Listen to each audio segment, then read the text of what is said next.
నమస్తే అండి అందరికీ. అందరు ఎలా ఉన్నారు? నేనైతే చాలా చాలా బాగున్నాను. మీరు బాగుండాలని అయితే మనస్ఫూర్తిగా అయితే కోరుకుంటున్నాను.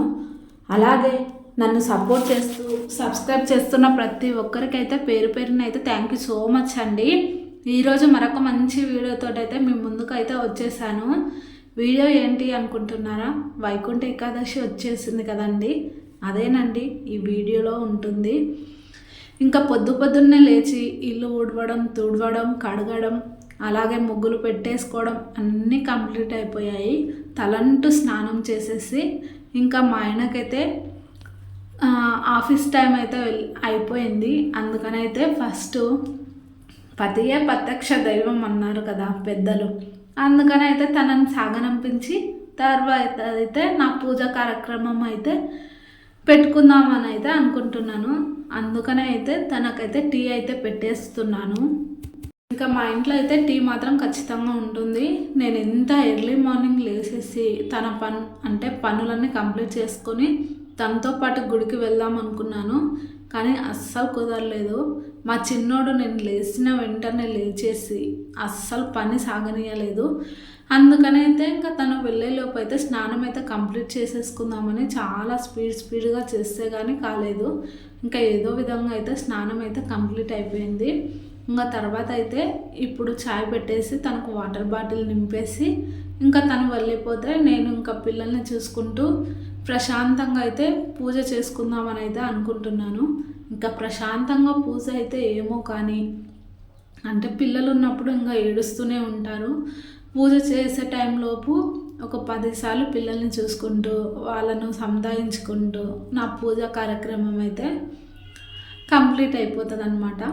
ఇంకా ఈరోజైతే ఇంట్లో కూడా టెంకాయ కొడదామని ఇంకా పూలు అన్నీ తెప్పించేసుకొని పూజ ఫొటోస్ అంటే దేవుని ఫొటోస్ మొత్తం కడిగేసుకొని వైకుంఠ ఏకాదశి కదా, అందుకని అయితే నా పూజ కార్యక్రమాన్ని అయితే కంప్లీట్ చేసుకోవాలి.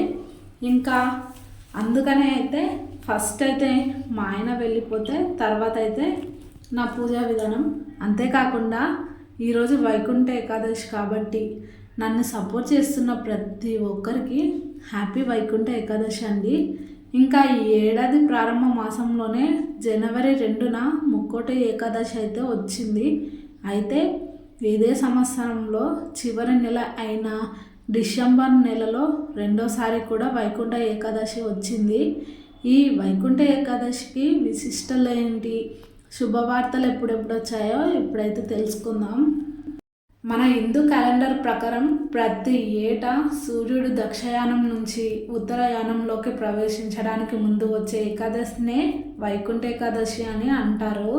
అంతేకాకుండా మన పురాణాల ప్రకారం శ్రీ విష్ణుమూర్తి గరుడ వాహనంపై ముల్లోకాల నుంచి ముక్కోటి దేవతలకు కలిసి భూలోకంలోకి అడుగుపెట్టిన భక్తులందరికీ దర్శనమిస్తూ ఉంటాడు.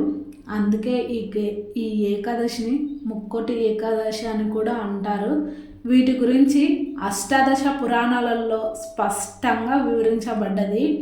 ఈ పవిత్రమైన రోజు స్వర్గానికి మార్గం తెరుచుకుంటుందని చాలామంది విశ్వాసం. ఈ పర్వదినాన ఉపవాసం ఉంటే 1000 సంవత్సరాల పాటు చేసిన తపస్సుకు ఫలితాలు వస్తాయని చాలామంది నమ్మకం. అంతేకాకుండా వైకుంఠ ఏకాదశి ఉపవాసం పూజ ప్రాముఖ్యత ఏంటో మనకైతే చాలామందికి తెలియదు. నాకు తెలిసినవి కొన్ని అయితే మీతో అయితే పంచుకుంటాను. వైకుంఠ ఏకాదశి అంటే ఎవరైనా మోక్షం పొందాలంటే ఉత్తర ద్వార దర్శనం చేసుకోవాలని మన పండితులు అయితే చెబుతున్నారు. మార్గశిర మాసంలోని పౌర్ణానికి ముందు వచ్చే ఏకాదశినే ఉత్తర ద్వార దర్శన ఏకాదశి అని, ముక్కోటి ఏకాదశి అని, వైకుంఠ ఏకాదశి అని కూడా పిలుస్తారు. ఈ పవిత్రమైన రోజున అన్ని దేవాలయాలలో ఉత్తరం వైపు ఉన్న ద్వారం నుంచి భక్తులకైతే దర్శనమిస్తూ ఉంటాడు. ఇలా దర్శించుకున్న వారికి మోక్షం లభిస్తుందని, అందుకే దీనిని మోక్షదిన ఏకాదశి అని కూడా అంటారు. ఏకాదశి అంటే 11 అని అర్థం. అంటే 5 కర్మేంద్రియాలు, 5 జ్ఞానేంద్రియాలు, మనసు కలిసి మొత్తం 11. వీటిపై నియంత్రణ ఉంచుకోవాలని వ్రత దీక్షను చేయడమే ఏకాదశి అని అంటారు. దీనికి ముఖ్యంగా ఇక్కడైతే నా పూజ సామాను తోమేస్తున్నాను. నేనైతే పీతాంబరి అవైతే వాడనండి. చింతపండు, కొంచెం వేడి నీళ్ళు తీసుకొని ఇంకా తర్వాత ఏమంటారు హ్యాండ్ వాష్ ఉంటుంది కదండి, సంతూర్. మనం సర్పు అవి ఇవి వేసుకుంటూ ఉంటాం. సర్పు వేసుకుంటే మరకలు అలాగే ఉంటాయి, బట్టతో తుడుచుకున్నా అంత నీట్గా అయితే కావు. అందుకని అయితే నేనైతే హ్యాండ్ వాష్తోనే నీట్గా చేస్తాను. హ్యాండ్ వాష్తో నీట్గా చేస్తే చాలా తెల్లగా అయితే అవుతాయి. ఇంకా ఎక్కువ కష్టపడాల్సిన అవసరం కూడా ఉండదు. అందుకని అయితే నేను పీతాంబరి ఏం వాడను. ఎంతసేపు ఉన్నా ఇలా హ్యాండ్ వాష్ తర్వాత చింతపండు వీటి రెండుతోనే నేనైతే క్లీన్ చేసేసుకుంటాను. సాల్ట్ వేసినా దబ్బున్నే అవుతుంది, కానీ సాల్ట్ వేస్తే కొంచెం హోల్స్ పడేటట్టు అవుతాయి. అందుకని అయితే నేను సాల్ట్ అయితే వేసుకోనండి. ఇంకా తర్వాత వైకుంఠ ఏకాదశి రోజున శ్రీ మహావిష్ణువు ఉత్తర ద్వారం నుంచి దర్శించుకోవాలని చాలామంది ఆరాటపడుతూ ఉంటారు. వైకుంఠ తలుపులు తెరుచుకునే ఈ పర్వదినాన శ్రీ హరి ముక్కోటి దేవతలకు భూలోకం నుంచి వచ్చిన భక్తులకు దర్శనమిస్తాడు. పురాణాల ప్రకారం ఒకప్పుడు రాక్షసుల హింసను భరించలేక దేవతలందరూ కలిసి ఉత్తర ద్వారం నుంచి ప్రవేశించి శ్రీ విష్ణుమూర్తిని దర్శించుకొని తమ గోడును వెళ్ళబూసుకుంటూ ఉంటారు. అప్పుడు శ్రీ మహావిష్ణువు అనుగ్రహించి రాక్షసుల బాధ నుంచి విముక్తి కలిగించడానికి, అందుకే ఉత్తర ద్వారం దర్శనం చేసుకుంటే మనల్ని వెంటాడుతున్న సమస్యలన్నిటికీ పరిష్కారం లభిస్తుందని భక్తుల నమ్మకము. అంతేకాకుండా వైకుంఠ ఏకాదశి రోజున సూర్యోదయం కంటే ముందే నిద్రలేచి స్నానం చేయాలి, ఉపవాస వ్రతం ప్రారంభించాలి. మన ఇంట్లో పూజా మందిరంలో విష్ణుమూర్తి ఫోటో లేదా విగ్రహం ఎదుట నెయ్యి దీపం వెలిగించాలి, ధ్యానం చేయాలి. విష్ణు పూజ చేసే సమయంలో తులసికి పుష్పాలు, గంగాజలం, పంచామృతం చేర్చాలి. సాయంకాలం వేళ తాజా పండ్లను తినొచ్చు. ఏకాదశి మరుసటి రోజున అవసరమైన వారికి ఆహారం అందించాలి. ఇలా చేస్తే వైకుంఠానికి నేరుగా వెళ్ళే మార్గం ఉంటుందని అయితే అంటారు. తులసమ్మని చాలా రోజులుగా పూజ చేసుకుందామంటే అస్సలు కుదరట్లేదండి. నేను తలంటు స్నానం చేసి ఇలా బయటకు వచ్చానో లేదో మా పిల్లలైతే పూజ చేసుకొనియరు. ఇంకా టాయిలెట్స్ పోవడం, బాత్రూమ్ పోవడం అలా చేస్తున్నారు. నేను స్నానం చేసిన వెంటనే మళ్ళీ వచ్చి ఇంకా అవన్నీ ముట్టుకొని చేసేలోపు మళ్ళీ ఇంకా అంటే పూజ చేయొచ్చో లేదని టెన్షన్ అయితే వస్తుంది నాకు. ఇంకా మళ్ళీ స్నానం చేసి రావాలంటే నాకు అప్పటికే 10 నిమిషాలలో బయటికి వస్తాను. ఇంకా మా పిల్లలు అలా కాదు ఇలా కాదు అన్నట్టుగా అయిపోతుంది. ఇంకా అందుకనే ఈరోజు పిల్లలకైతే ఏకాదశి రోజు కొంచెము స్కూల్లో ఏవో ఫంక్షన్స్ ఉన్నాయంట. అందుకనైతే మా పిల్లలు అంటే మా బావ పిల్లలు వెళ్ళట్లేదు. ఇంకా ఇంట్లో పిల్లలు ఉంటే కొంచెం చూస్తూ ఉంటారు, పట్టుకుంటారు. ఒకవేళ ఏదైనా అయినా ఆ పిల్లలు చూసుకుంటారు అని అయితే ఈరోజు పిల్లలకు పట్టించి అయితే నేనైతే పూజ చేసుకుంటున్నాను. ఇంకా ఈరోజు నిజంగా వైకుంఠ ఏకాదశి, మళ్ళీ అందులోనూ మా పిల్లలు ఇంటికాడ ఉండడం వల్ల నా పూజ 7కి స్టార్ట్ అయితే 9:30కి అయితే కంప్లీట్ అయిపోయింది. ఇంకా ఈరోజు గడపమ్మకు పసుపు రాసుకొని, ముగ్గులు వేసుకొని, బొట్లు పెట్టేసుకొని, అలాగే పువ్వులు పెట్టేసుకొని అన్నీ మనస్ఫూర్తిగా ప్రశాంతంగా, మా ప్రియమ్మ అంటే నిజంగా దేవత కన్నా ఎక్కువ నాకు. మా పిల్లల్ని చూసుకోవడం దగ్గర నుంచి అన్నీ చేస్తుంది. నిజంగా ప్రియమ్మ వల్ల నా పూజ అయితే వైకుంఠ ఏకాదశి రోజు అయితే చాలా బాగా జరుపుకున్నాను. అంతేకాకుండా ఇంకా ఈ వైకుంఠ ఏకాదశి రోజు మనకు అంటే మనకున్న దాంట్లో ఎవరికో ఒక్కరి ఆకలి తీర్చిన ఎంతో పుణ్యం చేసుకున్నంత వాల్యూ అయితే వస్తుంది. ఇంకా ఉపవాస దీక్ష ఈరోజు అయితే ఖచ్చితంగా చేయాలి. నేను ప్రతి ఏటా మా ఇంటి దగ్గర అయితే చేసేదాన్ని. ఇప్పుడు మా చిన్నోడు ఉండడం వల్ల ఉపవాసం అయితే చేయలేకపోతున్నాను. ఎందుకంటే వాడికి ఇంకా ఫీడ్ చేస్తున్నాను కాబట్టి ఇంకా నేను అయితే ఉండలేను.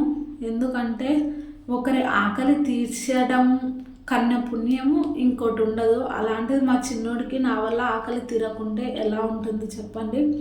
అందుకనే అయితే భగవంతుడు ప్రతి ఏటా వస్తూనే ఉంటుంది కదా.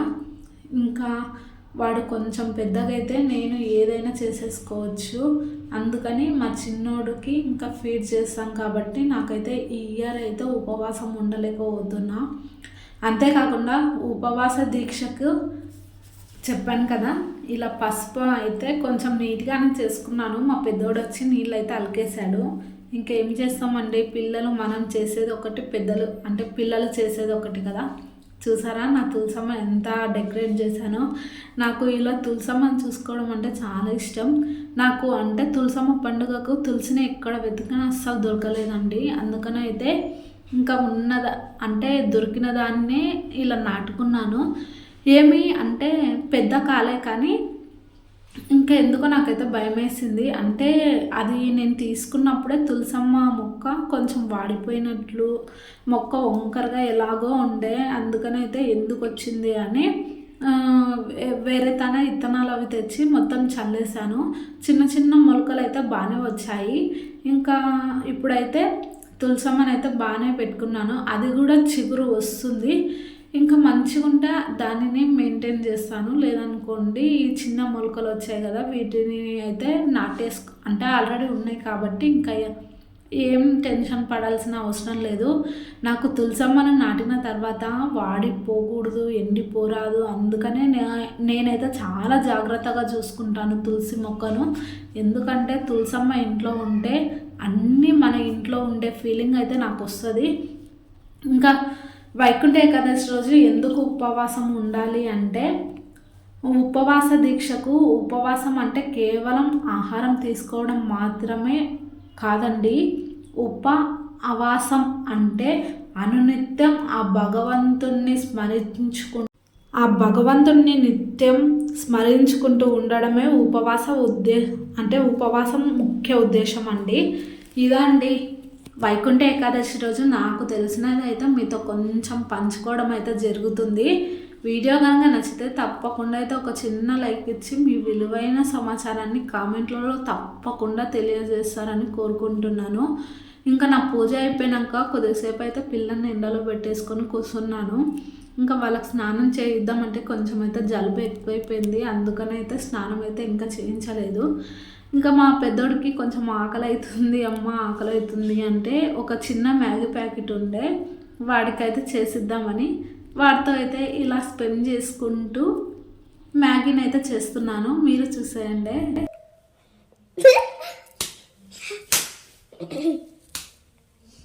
మా పెద్దోడు అలిగితే కొంచెం మస్తులాగా అనిపిస్తాడు నాకు. అందుకనే అయితే కొంచెం వాటిని ఒక్కసారి బెదిరించామనుకోండి అలా అలిగినట్టు యాక్షన్ చేస్తాడనమాట. ఇంకా వాడికి నేను ప్రెగ్నెన్సీలో ఉన్నప్పుడు మ్యాగీ మస్తు తింటుంటే అందుకే వాడికి కూడా అలా అలవాటు అయ్యిందేమో. మ్యాగీ అంటే పంచ ప్రాణాలు కోసేసుకుంటాడు.